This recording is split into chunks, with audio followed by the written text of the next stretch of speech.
Chapter number 11 ધોરણ 12 કે જેમાં આજે આપણે ચેપ્ટર 11ના ટોપિકો તો બધા જોયા, પણ કેટલાક વધારાના મુદ્દા જે બધાએ ખાસ યાદ રાખવાના છે, જે તમને ખૂબ જ ઉપયોગી નીકળશે. કે જેમાં સૌથી પહેલી વસ્તુ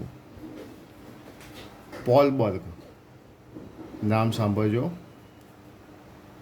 પોલ બર્ગ ને જીનેટિક એન્જિનિયરિંગના પિતા કહેવામાં આવે છે.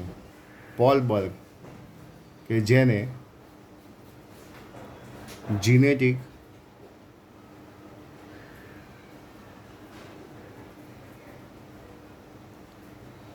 એન્જિનિયરિંગના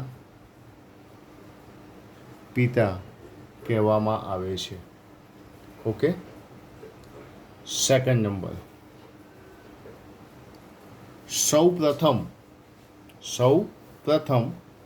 સાલ્મોનેલા ટાઇફી બેક્ટેરિયા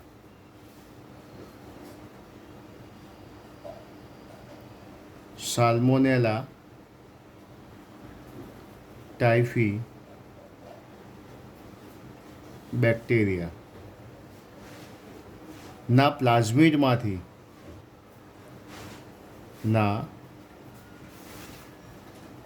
પ્લાઝમિડમાંથી સૌપ્રથમ salmonella typhi બેક્ટેરિયાના પ્લાઝમિડમાંથી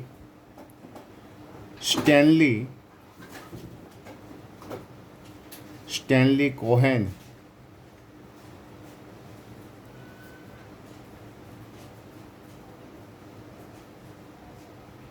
Herbert Boyer Stanley Cohen અને હર્બર્ટ બોયરે પ્રતિજૈવિક અવરોધક જનીન અલગ કર્યું હતું. પ્રતિજૈવિક એટલે કે એન્ટીબાયોટિક પ્રતિજૈવિક અવરોધક જનીન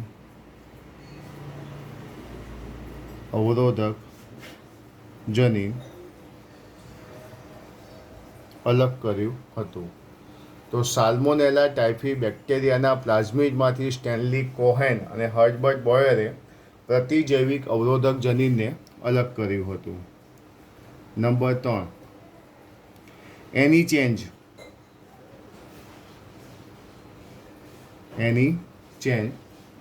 અને સ્ટેનલી કોહેન સૌપ્રથમ પુનઃ સંયોજિત ડીએનએ બનાવ્યું હતું.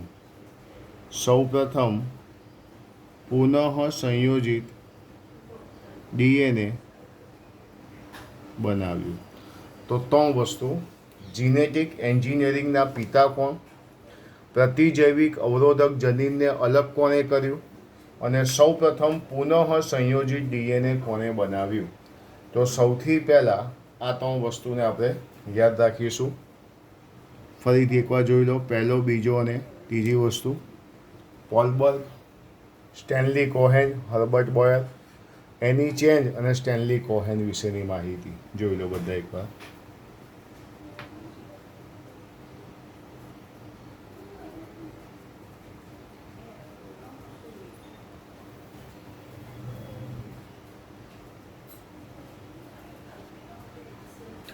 હવે જ્યારે આપણે વાહકોની વાત કરી હતી, ક્લોનિંગ વાહકો બધાને ખબર છે. એ ક્લોનિંગ વાહકોમાં એક વાહકનું નામ હતું પ્લાઝમિડ.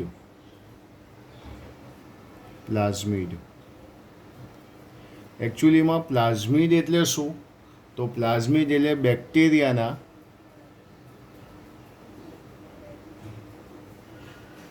કોષીય ડીએનએથી અલગ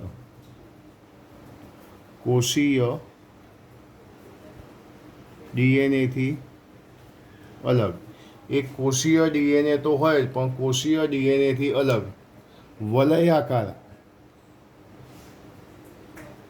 વલયાકાર બાહ્ય રંગસૂત્રીય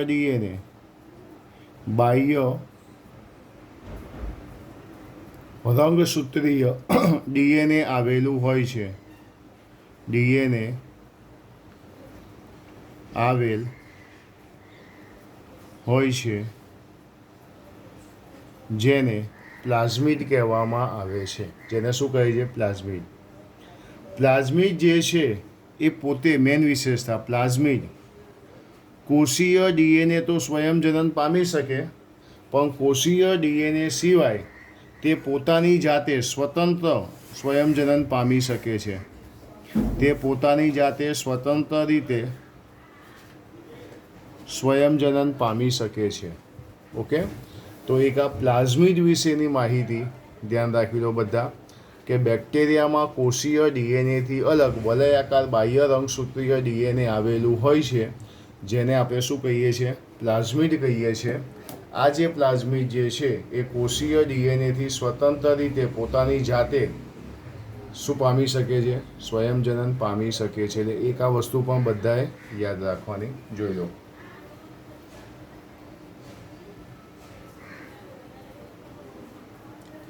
હવે આપણે જોઈશું અલગ વસ્તુ, કે જનીન ઇજનેરી વિદ્યામાં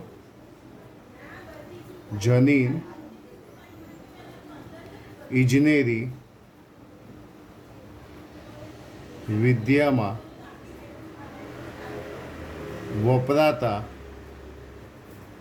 વિવિધ પ્રકારના ઉત્સેચકો.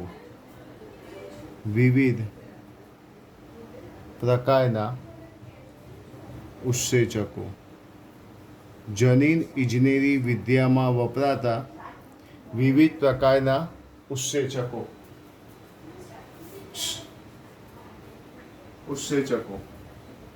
એમાં સૌથી પહેલું હું અહીંયા લખીશ લાઇઝિંગ ઉત્સેચકો. લાઇઝિંગ ઉત્સેચકો.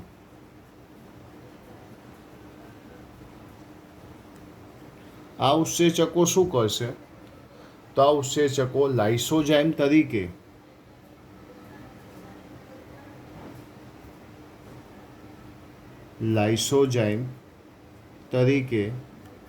બેક્ટેરિયાની દિવાલને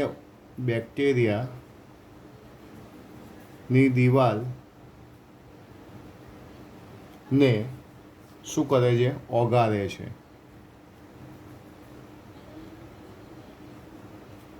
બેક્ટેરિયાની દિવાલને શું કરે છે? ઓગાળે છે. તો પહેલા નંબરનો ઉત્સેચક કયો છે? લાઇઝિંગ ઉત્સેચક, કે જે શું કરે છે? લાઇસોજાઇમ તરીકે બેક્ટેરિયાની દિવાલને ઓગાળવાની અંદર મદદ કરે છે. બીજા નંબરની અંદર આપણે જોઈશું, તો બીજા નંબરની અંદર આવશે ક્લેવિંગ ઉત્સેચકો. બીજા નંબરમાં આવશે ક્લેવિંગ ઉત્સેચકો. આ ક્લેવિંગ ઉત્સેચકો શું કરશે? તો ક્લેવિંગ ઉત્સેચકો એટલે એન્ડોન્યુક્લિયસ પ્રકારના ઉત્સેચકો. ક્લેવિંગ ઉત્સેચકો એટલે કયા કહેવાય? એન્ડોન્યુક્લિયસ પ્રકારના ઉત્સેચકો છે, કે આ ઉત્સેચકો ડીએનએને ચોક્કસ જગ્યાએથી કાપે છે. આ એવા ઉત્સેચકો છે કે જે ડીએનએને ચોક્કસ સ્થાનથી કાપે છે.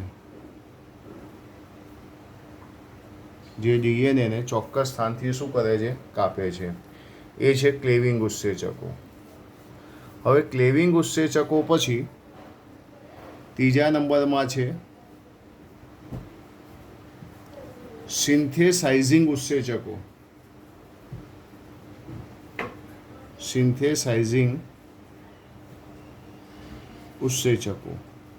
હવે જે સિન્થેસાઇઝિંગ ઉત્સેચકો જે છે એ નવા ડીએનએના નિર્માણ માટે વપરાય છે.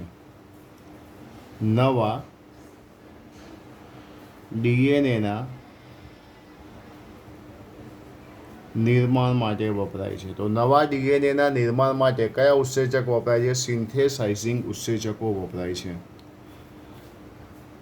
નંબર 4, ડીએનએના ટુકડાને જોડવા માટે લાઇગેજ ઉત્સેચક વપરાય છે. લાઇગેજ, જે આપણે જોયું કે ડીએનએના ટુકડાને જોડવા માટે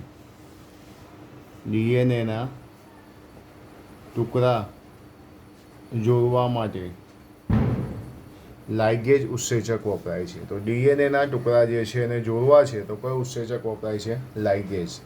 તો જનીન ઇજનેરી વિદ્યામાં વપરાતા વિવિધ પ્રકારના ઉત્સેચકો કયા કયા છે?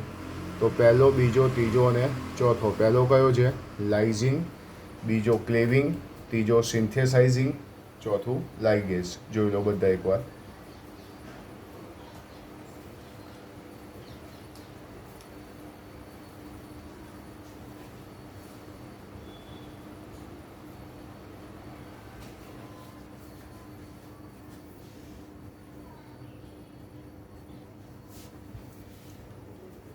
હવે આપણે જોઈશું રિસ્ટ્રિક્શન ઉત્સેચકના પ્રકાર. એટલે કે એન્ડોન્યુક્લિયસ છે ને એ 3 પ્રકારના હોય.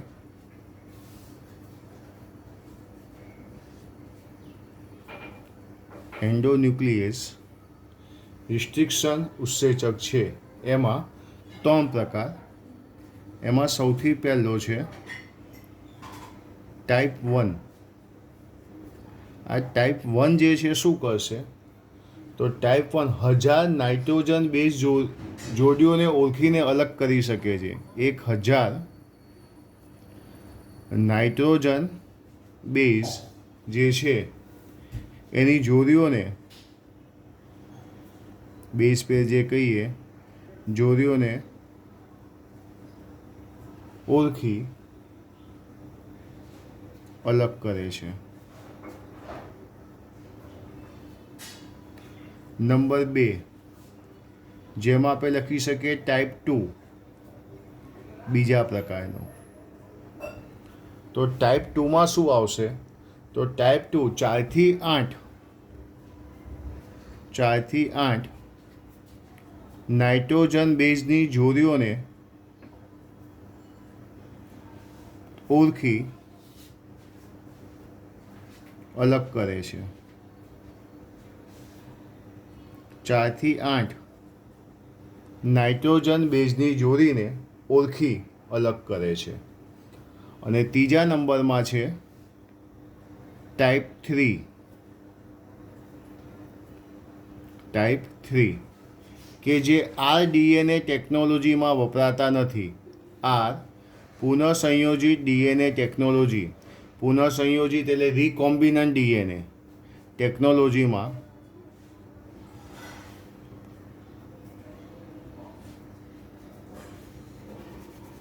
વપરાતા નથી. તો આ પણ એક વસ્તુ ખાસ ધ્યાન રાખીશું. એન્ડોન્યુક્લિયસ રિસ્ટ્રિક્શન ઉત્સેચકોના પ્રકાર ટાઈપ 1, ટાઈપ 2 અને ટાઈપ 3. ટાઈપ 2 4 થી 8 નાઇટ્રોજન બેઝની જોડીને ઓળખીને અલગ કરે છે. 1 જે છે 1000 નાઇટ્રોજન બેઝની જોડીને ઓળખીને અલગ કરે છે. ટાઈપ 3 રિકોમ્બિનન્ટ ડીએનએ ટેકનોલોજીમાં વપરાતા નથી. બરાબર, એક આ વસ્તુ ખાસ ધ્યાન રાખીશું. હિન્દ 2 હતું, યાદ છે? 6 થી 8 નાઇટ્રોજન બેઝની જોડીને ઓળખીને અલગ કરે છે. 2 મેચ 1 હતા. એટલે આ બધા ટાઈપ 1, ટાઈપ 2 અને ટાઈપ 3 વિશેની માહિતી એકવાર જોઈ લો.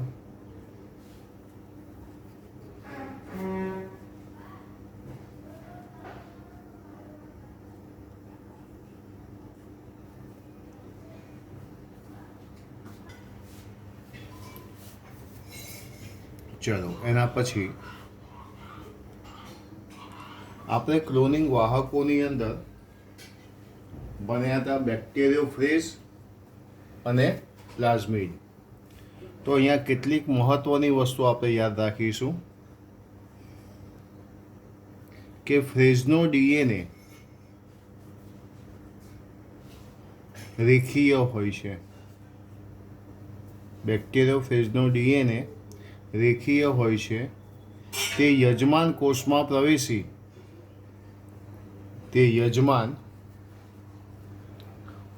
પ્રવેશી વલય આકાર ધારણ કરે છે. તે યજમાન કોષમાં પ્રવેશી વલય આકાર ધારણ કરી શકે છે.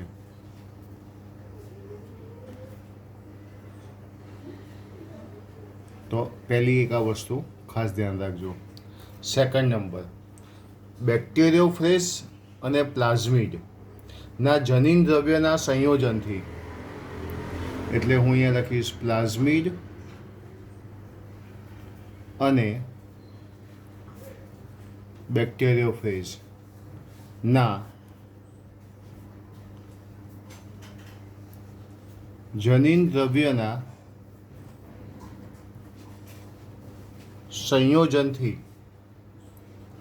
કોસ્મિડ રચાય છે. કોસ્મિડ રચાય છે. એટલે કોસ્મિડ એટલે શું? તો બેક્ટેરિયોફેજ અને પ્લાઝમિડના જનીન દ્રવ્યનું સંયોજન, જેને શું કહેવામાં આવે છે? કોસ્મિડ. નંબર 3, પ્લાઝમિડના જનીન દ્રવ્યમાં ફેજના જનીન દ્રવ્યનો ભાગ ઉમેરવામાં આવે. ફેજના જનીન દ્રવ્યનો ભાગ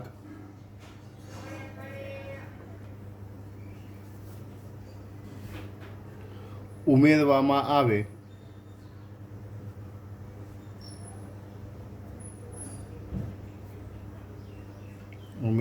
આવે છે તો તેને પણ વાહક તરીકે ઉપયોગમાં લઈ શકાય. તેને પણ વાહક તરીકે ઉપયોગમાં લઈ શકાય.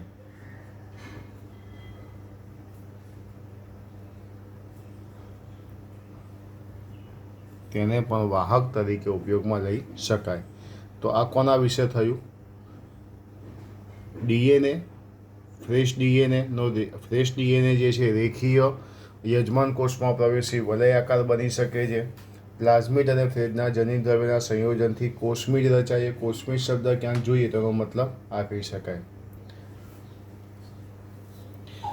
આ વસ્તુ યાદ રાખજો બધા. કેટલાક વાયરસના ડીએનએ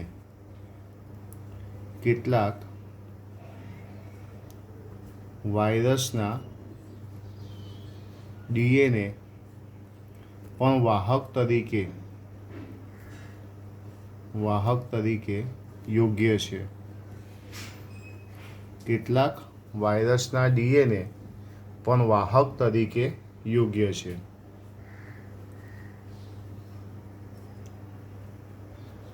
એક એક્ઝામ્પલ્સ તરીકે તમે જોજો. બીટા ગેલેક્ટોસાઇડેઝ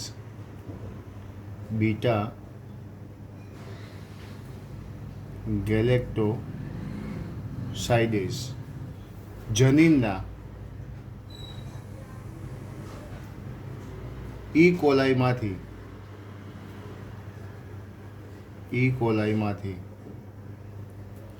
મનુષ્યમાં સ્થળાંતર માટે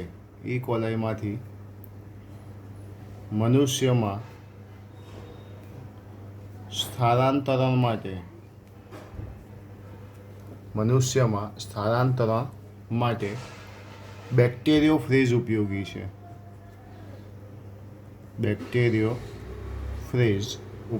છે. ફરીથી એકવાર ધ્યાન આપજો. બીટા ગેલેક્ટોસાઇડેઝ જનીનના ઈ કોલાઈમાંથી મનુષ્યમાં સ્થળાંતરિત કરવા માટે કોણ ઉપયોગી છે? બેક્ટેરિયોફેજ ઉપયોગી છે. એના જેવો બીજું એક યાદ રાખીશું. આ તો જૂના સિલેબસનું છે. લેમ્બ્રાફેજ એટલે કે લેક્ટોઝ જનીનોને ઈ કોલાઈમાંથી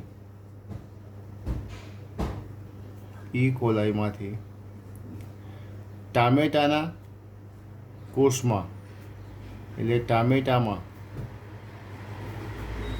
સ્થળાંતરણ કરવા માટે ઉપયોગી છે.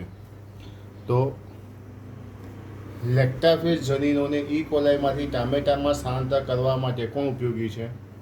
લેક્ટોઝ ઉપયોગી છે. જો કે શોર્ટ ક્વેશ્ચનમાં ક્યાંક આવી શકે. તો અહીંયા આપણે કેટલાક ક્લોનિંગ વાહકો વિશે 4 મુદ્દા લખ્યા છે. જે બધા એકવાર વાંચી જાઓ.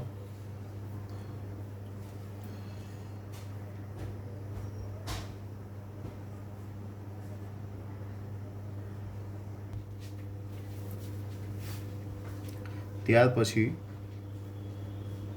આપણે જોઈશું PCR પદ્ધતિ, પોલિમરેઝ ચેન રિએક્શન પદ્ધતિ, જે આપણે ભણ્યા. પોલિમરેઝ ચેન રિએક્શન, આ પદ્ધતિ જે છે એ આપી કેરિસ મુલિસ નામના વૈજ્ઞાનિકે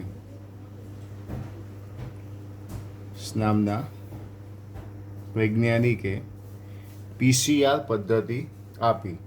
આપણને ખબર છે PCR પદ્ધતિ 3 તબક્કામાં થાય છે: વિનૈસર્ગીકરણ, તાપમાનુષિત અને વિસ્તૃતીકરણ. વિનૈસર્ગીકરણ, તાપમાનુષિત અને વિસ્તૃતીકરણ. PCR પદ્ધતિ જે છે એમાં ત્રીજા નંબરનો તબક્કો હતો વિસ્તૃતીકરણ તબક્કો, કે આ તબક્કાની અંદર તમને યાદ હોય તો એક ઉત્સેચક વપરાયેલો DNA પોલિમરેઝ 3, કે જે થર્મસ એક્વેટિસ નામના બેક્ટેરિયામાંથી અલગ કરવામાં આવ્યો હતો. ઓકે, તો આ સિવાય PCRમાં વપરાતા અન્ય ઉત્સેચકો, એમાંનો એક ઉત્સેચક છે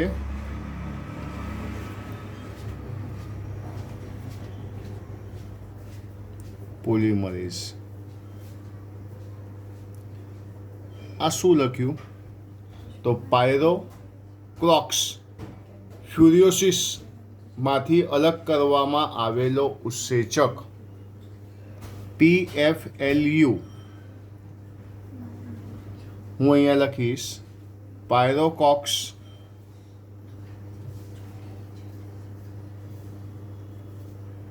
ફ્યુરિયોસસ માંથી અલગ કરવામાં આવેલો ઉત્સેચક PFLU પોલિમરેઝ નામનો ઉત્સેચક. ત્યાર પછી બીજો હું અહીંયા લખું વેન્ટ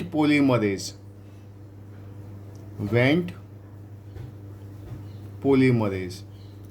આ જે વેન્ટ પોલિમરેઝ નામનો ઉત્સેચક જે છે એ થર્મોકોક્સ, એટલે આપણે અહીંયા લખીશું થર્મોકોક્સ લિટોરાલિસ બેક્ટેરિયામાંથી અલગ કરેલો ઉત્સેચક. ફરીથી એકવાર, પહેલો કયો છે? PFLU polymerase. બીજો છે વેન્ટ પોલિમરેઝ. ત્રીજો જે છે આપણે કહી શકીએ DNA પોલિમરેઝ, જે થર્મસ એક્વેટિસ નામના બેક્ટેરિયામાંથી અલગ કરવામાં આવેલો. યાદ હોય તો DNA પોલિમરેઝ. DNA પોલિમરેઝ જે થર્મસ એક્વેટિસ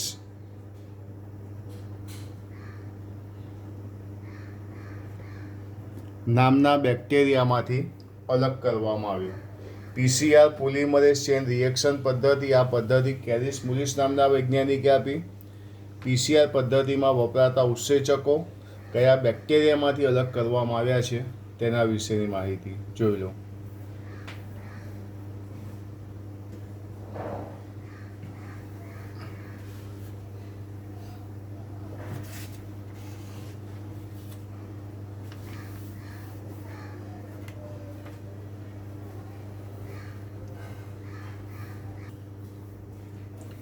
આપણે લાસ્ટ લેક્ચરમાં જયભઠ્ઠી વિશે જોયું હતું, અને તેના પછી એક નાનકડો પ્રશ્ન છે અનુપ્રવાહિત પ્રક્રિયા, ડાઉનસ્ટ્રીમ પ્રોસેસિંગ. અંગ્રેજી નામ યાદ રાખવાનું, નીટની પરીક્ષામાં પૂછાઈ ગયેલો સવાલ છે અનુપ્રવાહિત પ્રક્રિયા, ડાઉનસ્ટ્રીમ પ્રોસેસિંગ. એનો મતલબ શું? તો કે જૈવ સંશ્લેષિત તબક્કો પૂરો થયા બાદ જે નિપજ મળે છે એ નિપજોને બજારમાં વેચવા માટે મોકલીએ તે પહેલાં શૃંખલામય પ્રક્રિયાઓમાંથી પસાર કરવામાં આવે છે. જૈવ સંશ્લેષિત તબક્કો પૂર્ણ થયા બાદ નિપજોને બજારમાં વેચાણ માટે મોકલતા પહેલાં તેને શૃંખલામય પ્રક્રિયાઓમાંથી પસાર કરવામાં આવે છે. નિપજોનું અલગીકરણ અને તેનું શુદ્ધિકરણ. જેવી પ્રક્રિયાઓને સામૂહિક રીતે અનુપ્રવાહિત પ્રક્રિયા એટલે કે ડાઉનસ્ટ્રીમ પ્રોસેસિંગ કહેવામાં આવે છે. નિપજોનું અલગીકરણ અને શુદ્ધિકરણ જેવી પ્રક્રિયાઓને સામૂહિક રીતે અનુપ્રવાહિત પ્રક્રિયા તરીકે ઉલ્લેખવામાં આવે છે. જે નિપજો મળી તેને યોગ્ય પરિરક્ષકો વડે પરિરક્ષિત કરવામાં આવે છે. પરિરક્ષકો એટલે પ્રિઝર્વેટિવ્સ. નિપજોને યોગ્ય પરિરક્ષકો વડે પરિરક્ષિત કરવામાં આવે છે. ઔષધોની બાબતમાં જે દવાઓ બને છે, ઔષધોની બાબતમાં આવી બનાવટોને ચીવટપૂર્વક ચિકિત્સકીય પરીક્ષણમાંથી પસાર કરવામાં આવે છે. કોઈપણ દવા બને છે એ દવાને ચીવટપૂર્વક નિરીક્ષણ કરવામાં આવે છે, એનું પરીક્ષણ થાય છે, માંથી એને પસાર કરવામાં આવે છે. પ્રત્યેક નિપજોની ગુણવત્તાનું ફરજિયાતપણે પરીક્ષણ કરવામાં આવે છે. પ્રત્યેક નિપજો જે મળે છે તેની ગુણવત્તાનું પણ ફરજિયાતપણે પરીક્ષણ કરવામાં આવે છે. પ્રત્યેક નિપજો માટે અનુપ્રવાહી પ્રક્રિયા અને ગુણવત્તા નિયંત્રણ ચકાસણી અલગ અલગ હોય છે. ઇન શોર્ટ, અનુપ્રવાહિત પ્રક્રિયા એટલે શું? તો અનુપ્રવાહિત પ્રક્રિયા એટલે એ કહેવાય કે જૈવ સંશ્લેષણ તબક્કો પૂરો થઈ ગયા બાદ નિપજોને બજારમાં મોકલતા પહેલાં તેને શૃંખલામય પ્રક્રિયાઓમાંથી પસાર કરવામાં આવે છે. નિપજ યોગ્ય છે કે નહીં એનું પરીક્ષણ કરવામાં આવે છે. નિપજોનું અલગીકરણ અને શુદ્ધિકરણ જેવી પ્રક્રિયાઓ થાય છે, જેને સામૂહિક રીતે અનુપ્રવાહિત પ્રક્રિયા કહેવામાં આવે છે, જેને ડાઉનસ્ટ્રીમ પ્રોસેસિંગ તરીકે ઓળખવામાં આવે છે. જોઈ લો બધા એકવાર ફરીથી.